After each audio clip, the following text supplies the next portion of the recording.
Mesdames, Mesdemoiselles, Messieurs, bonsoir. Vous êtes peut-être surpris de me dire chez vous ce mercredi soir.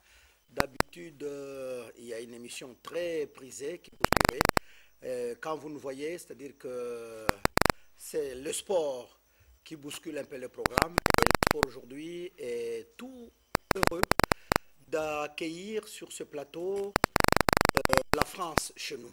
Quand je dis que nous accueillons la France chez nous, nous avons l'insigne honneur d'accueillir sur ce plateau Son Excellence, Monsieur l'ambassadeur de la République française près de la République démocratique du Congo. Je crois que c'est ça les termes diplomatiques.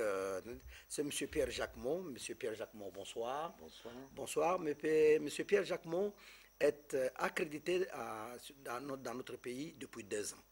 Mais c'est un ancien, c'est un Africain. Il est même plus âgé que la plupart des techniciens qui sont ici parce qu'il a 40 ans de carrière en Afrique. Donc M. Pierre Jacquemot connaît bien l'Afrique. Il connaît très bien l'Afrique.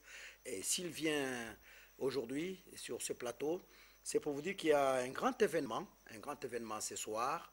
C'est le football français qui, depuis un certain temps, le champion qui remporte le championnat français est le vainqueur de la Coupe de France. Depuis un certain temps, l'année dernière était au Canada et cette année, le Classico, Paris Saint-Germain et Marseille se jouent en Tunisie, donc sur le sol africain. Alors la RTNC2 a trouvé mieux, grâce à son partenaire Atel, qui est dirigé par notre ami Jean-Pierre Allais, qu'on ne présente plus. Jean-Pierre Allais, bonsoir. Bonsoir. Bonsoir, nous sommes très heureux. Vous n'êtes plus un homme à présenter parce que Jean-Pierre Allais à Kinshasa, République démocratique du Congo, c'est un grand organisateur. C'est lui qui a amené avec nous un compatriote qui vit en France. C'est Henri Pelenga Moukoko. Henri Pelenga, bonsoir. Bonsoir. C'est la première fois que je vous rencontre. Merci d'être venu. Et à l'extrême droite, c'est un enfant de la maison. C'est mon ami Ntoua Ferdinand qui est chargé de marketing dans cette...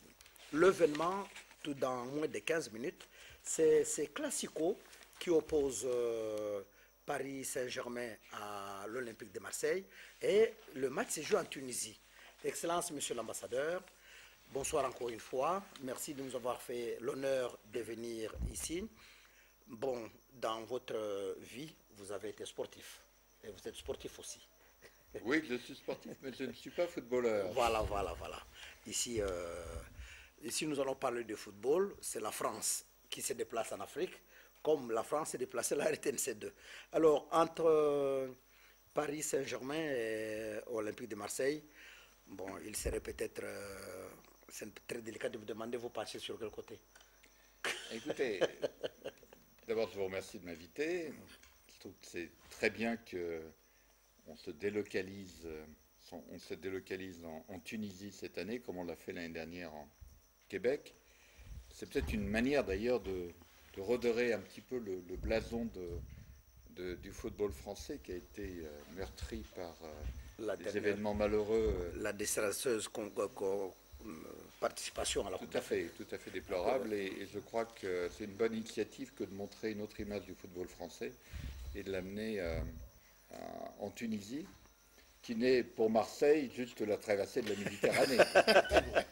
D'ailleurs, il y a dans l'équipe de Marseille un Tunisien, et je crois qu'il y a de chauds partisans pour cette équipe de Marseille.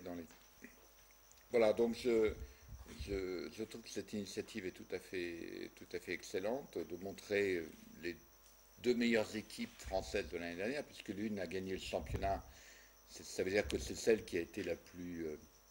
dans la durée, qui a gagné le plus de matchs, qui a marqué le plus de points, et l'autre qui a gagné la Coupe de France.